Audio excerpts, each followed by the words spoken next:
Today I want to talk about some black success. We need to know as a people that we had a lot of black accomplishment. It becomes very hard to give our young men and women a bright future to look towards when all we do in our personal lives is promote racism and hatred. It's put in front of them on a daily and regular basis. Now, I'm not naive enough to believe we don't have it. It doesn't exist, because it does. There are some racist people out there. And they come in all colors, all shapes, and all sizes. But for me personally, I believe we actually have, I would have a tendency to believe we have more evil people than racist people. That's just my personal thought process. Throughout all of history, racism's always been around, even in biblical times, even before we were born. And even after we leave this ball of mud that we call Earth, racism's still going to exist. There's unfairness throughout the system. Always has been, always will be. But that's what happens when you have systems. Some systems are perfect, some aren't. But they're some are unfair. But we have to stop putting that in front of our kids on a daily basis. I mean, what do our kids have to look forward to if everything we put in front of them is bad? I mean, we see that with the way our young men respond toward and how they deal with one another each day. Turn off the television. Have a conversation with your kids on a daily and a regular basis. I heard one guy call the television a one-eyed monster. And that television influences our behavior and our thoughts more than anything else that enters our lives on a daily basis. What would our community look like if our young men saw positive and successful black people instead of what we point them towards on a daily basis when we look at some of these professional athletes? Always in trouble with the law, low moral standards, producing illegitimate kids all over the country, and then they want us to feel sorry for them when their playing days are over and they have no more money to pay their child support, running up in the stands, punching out fans and things like that. I mean, those are just a few examples. I don't know if any of you remember those. But what if we could let them know we had black multimillionaires after slavery had ended and long before the civil rights period had started? What if we taught them that many blacks employed thousands of people during a time that was supposed to be so bad for blacks in America? What if we told them that black wealth went from $50 million in 1860 to $300 million in 1876 to over $700 million in 1900? We must give our youth, especially our boys, something to live for. There's a young black male school teacher that's actually implemented a gentleman's club named Raymond Nelson at his school for young black boys. What kind of life is it when they believe that their self-worth comes from gaining street cred? We teach our youth that value is in material things and not life itself. In 1973, Tom Skinner said in the white community, values placed on life, whereas in the black community, values placed on things. We wrap our entire identity in things. Look at the behavior when the old new Air Jordans come out. Carjackings happen more so by our black male youth.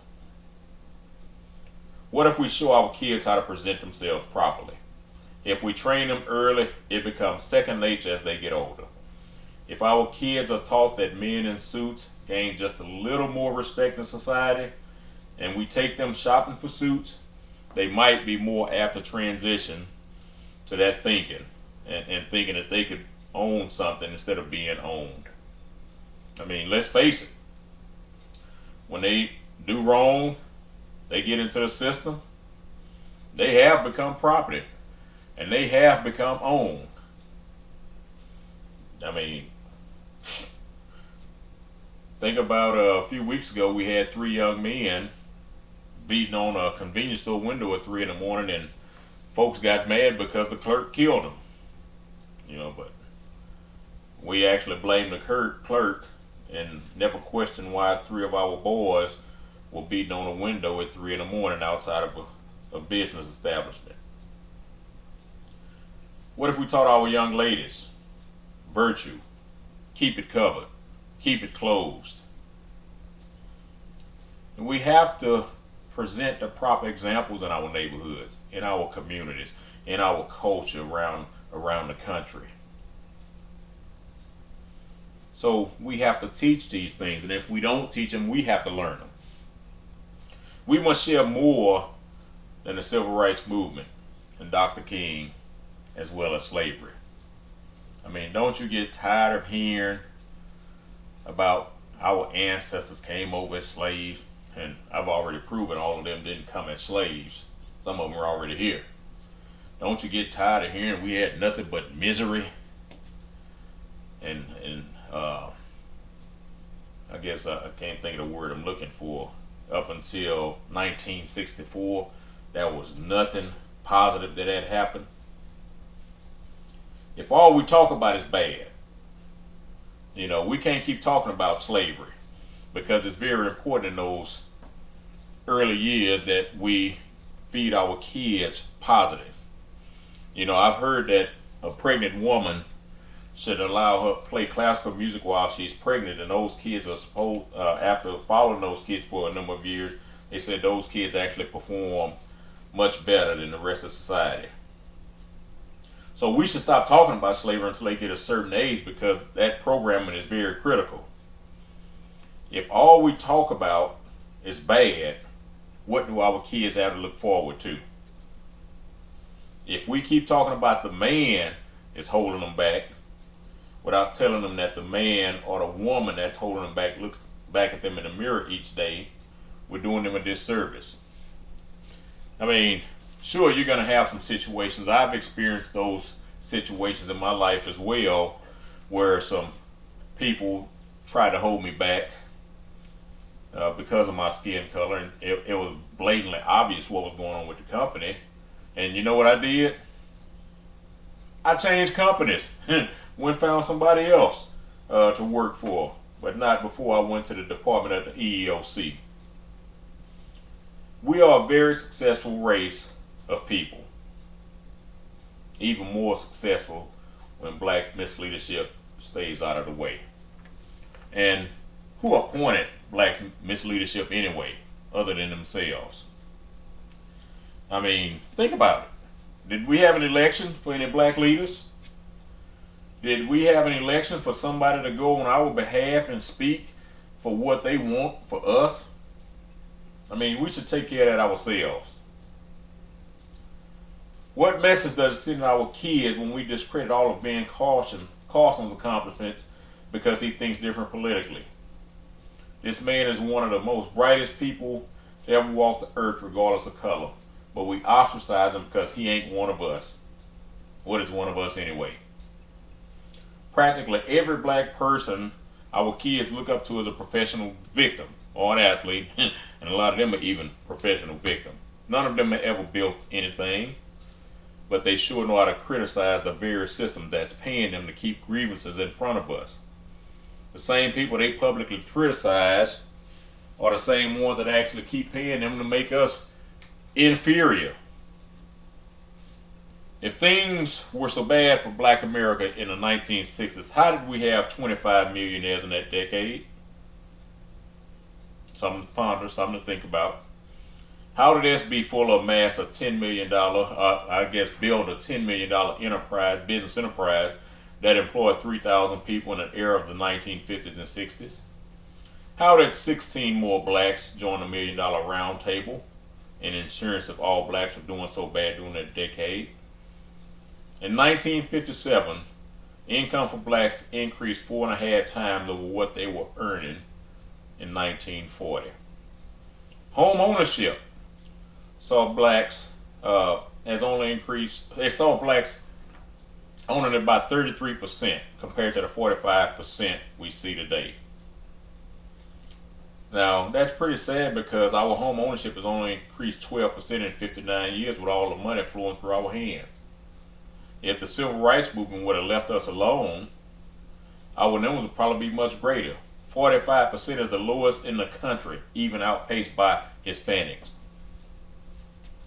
We will defend the civil rights movement and the talented tent with all of our being, not understanding the negative impact it had on black progress. Dr. King would later tell Harry Belafonte he had led blacks into a burning house, but the damage had already been done. We defend everything that really wasn't good for us.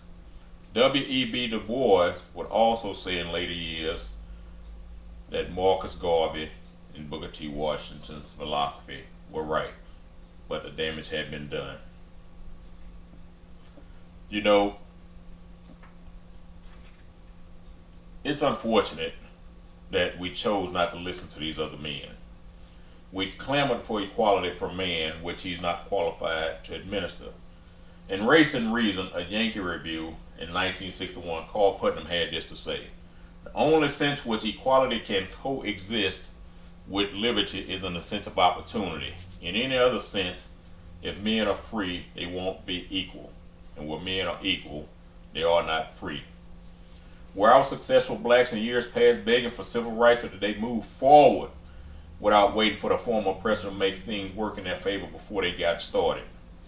We can talk about it being excluded from their schools, but in 1792, a black man named John Calvin attended the College of New Jersey, which we know today as Princeton. Thinking about the wealth that was created after the Civil War had ended, one might be wondering how it was done. From 1867 to 1917, black business ownership grew from 4,000 to 50,000. That's significant. Wealth can be created on the job, but it's the hardest means of accomplishment. From 1888 to 1934, blacks own 134 banks. We are the biggest employers in our communities.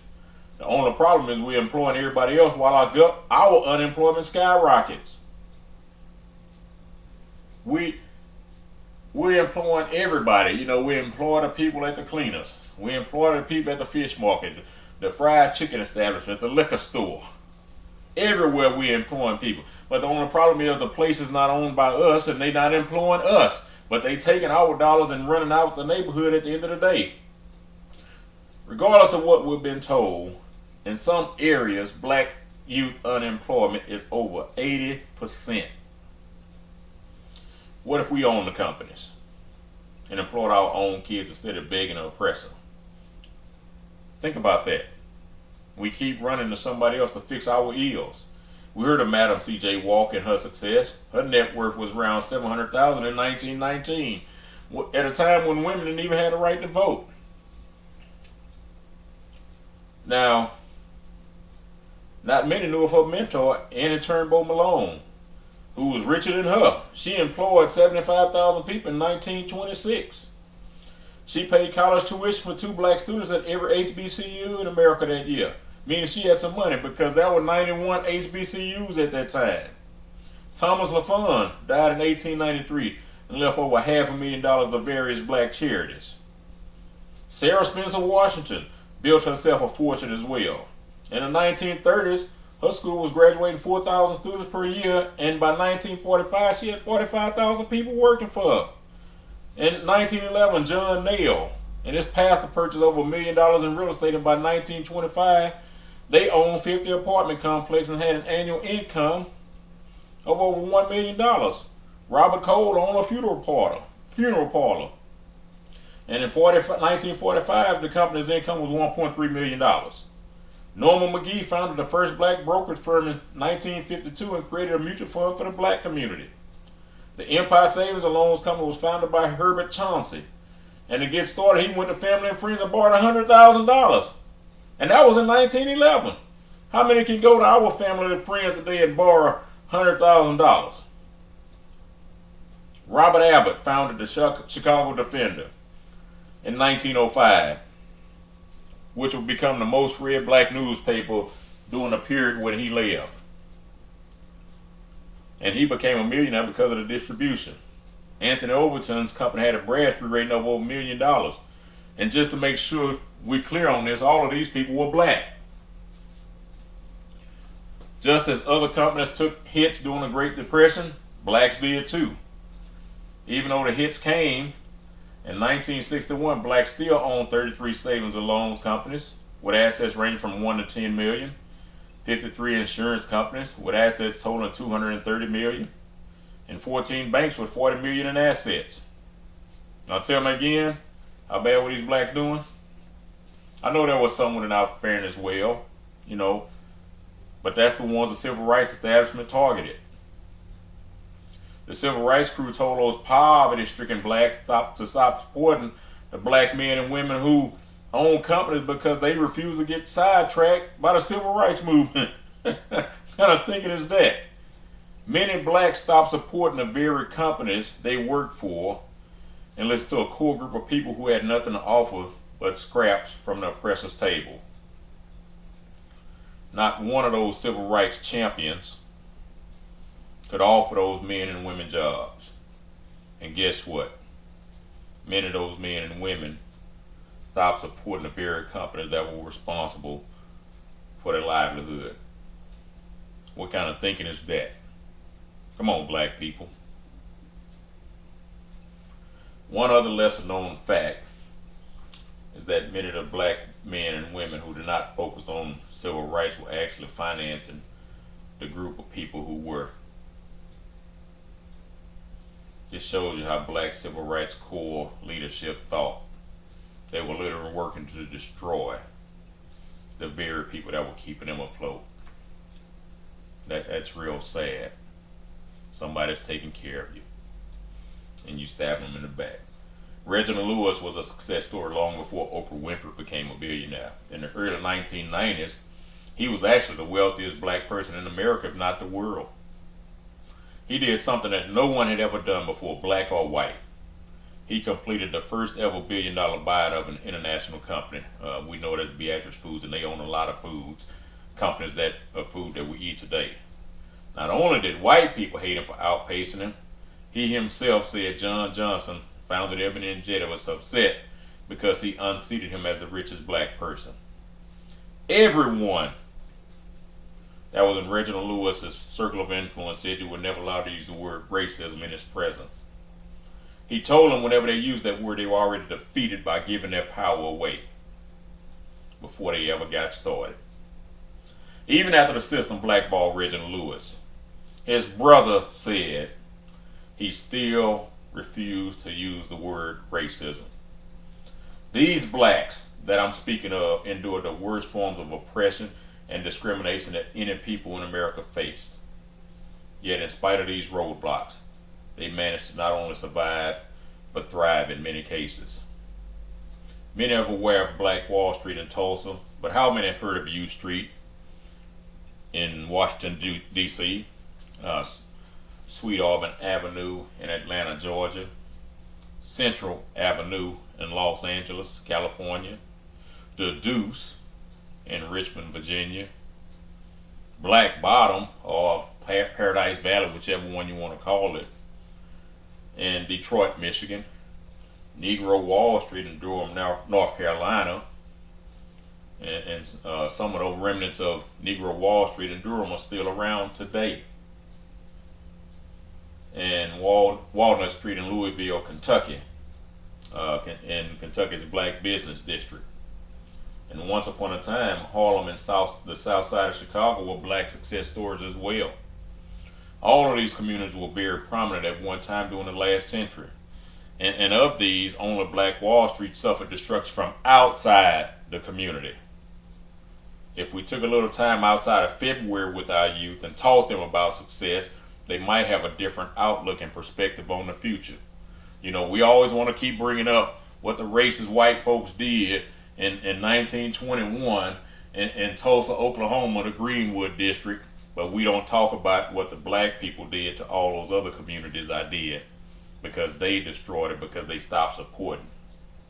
We continue to make excuses as to why we're not succeeding. We do it all the time. The easiest one to fall back on is racism. Shelby still has a video clip on YouTube, and he calls it the religion of racism. You see, we're our own worst enemy.